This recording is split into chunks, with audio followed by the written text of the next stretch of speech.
Willkommen zum Reinsurance Podcast, live aus Baden-Baden. Wir sind hier für die jährliche Rückversicherungskonferenz, wo sich führende Mitglieder der Branche versammeln, um über die neuesten Trends, Herausforderungen und Innovationen zu sprechen. Bleiben Sie dran für exklusive Einblicke direkt von der Konferenz.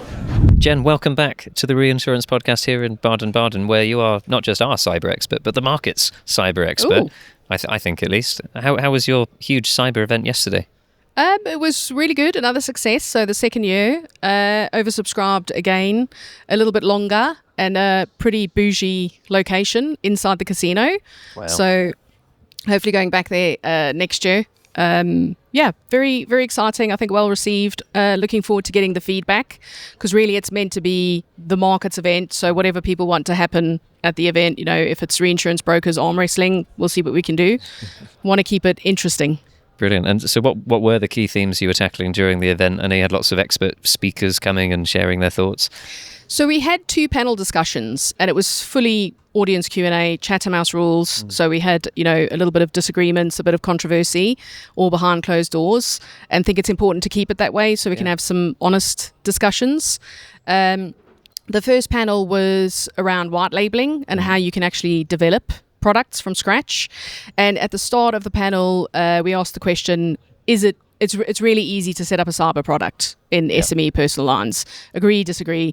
60% of the audience said we disagree. Wow. So I think that really shows the tone of where we are as a market in terms of making things accessible. And the second panel was more for the established market. So we had a lot of the reinsurance community talking about the themes there. It also came up as a big topic about growth. Yep. So that's, I think, everything we can agree on. We want to see the market grow sustainably, especially in international areas. It's just how we actually get that done. Yeah, no, it makes a lot of sense. So you have, I guess, 2 different markets in some ways. How is it moving? How are they moving versus, I guess, the wider context that we keep hearing about, the whole past the peak and capacity? Where are we in cyber more specifically, would you say? It's a strange one because it's a soft market, although I think some people would say softer rather than soft. Yeah. And there's arguably an oversupply of capacity in some areas, and then there's an undersupply of capacity in others. So naturally you think you should find a way to get that supply to where it's needed most.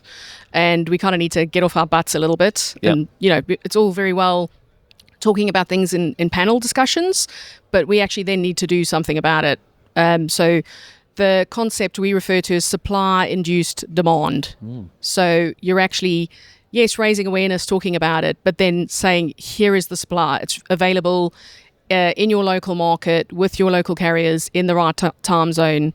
So I don't know if there's much awareness that pretty much for any cyber product, personal lines, SME, large corporates, you can find a capacity and capability provider who can help you out with that and probably take all of the exposure if you're not ready to hold on to all of it yourself just yet. Oh, brilliant. What do you think needs to change, I guess, for us to get off our butts, as you eloquently put it? How do we get that supply activated? So have some ideas. Watch the space. Should hopefully be speaking about something soon. But I think it's just doing a bit of research, listening.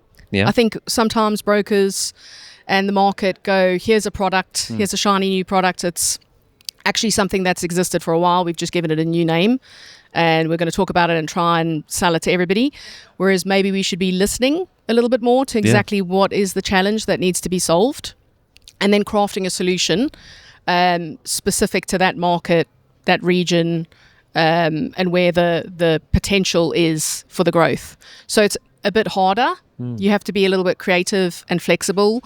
You have to find really good partners who get it as well, and that takes time. So, of course, extra time, extra effort, not always easy to do, but we think it's going to be worth it in the long run. Yeah, I fully buy into that. I wanted to ask some questions from a slightly less well-informed perspective. I'm not a cyber person. I know there's a lot of other listeners who are also not cyber people, but they're very curious, I'm sure, like I was, when you see these big headlines coming out. Here in Baden-Baden, we actually had the AWS outage happen whilst we were here, which was big news, headline news everywhere. Earlier this year, we've had JLR, we've had M&S, we've had lots of big headline-grabbing cyber events. Is that affecting the market? Does it stimulate demand? Does it change the way reinsurers think? Or is it slightly separate from what's happening here? I think it does. So it's obviously good to show the value of it, an insurance product for cyber, and why people should be looking into it.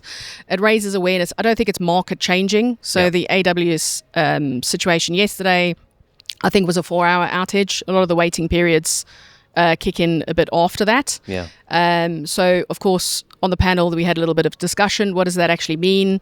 If there's a cloud outage, you may have business interruption as a small business. That's what a cyber insurance product will cover you for. You might want some sort of response services. How are you going to deal with a cloud outage? That's also part of a product.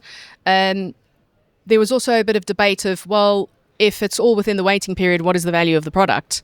And I think we had a really good discussion around, well, if it's really only going to be 4 hours, are you really suffering that much business interruption? It was over before a large part of the world even woke up. So you still want the product to add value. We all know why there's an excess and why there's waiting periods. So it's just obviously finding the right position for these products to actually kick in at. Amazing. No, that makes total sense. Thank you for enlightening me. And I've got another slightly silly question that I've not pre-warned you of at all. But everyone's talking about AI and the possible future of the world. Does that come into your purview as the cyber market, or is that slightly separate? Where is the AI conversation happening from an insured risk perspective? It does. And it's a bit like how we were talking about cyber a few years ago, because you could have silent AI cover. So maybe we'll get another Dear CEO letter from the PRA. That'll be a dream come true. Interesting. But it's a bit like cyber. It's inherent. It's an inherent risk in a lot of lines of business, including cyber. But there are gaps. There are sort of areas which perhaps aren't covered by existing coverages. So in that sense, there's a new market giving AI-specific insurance as well. So similar to cyber, it can be a business risk, it can be a new product, it can be an inherent risk.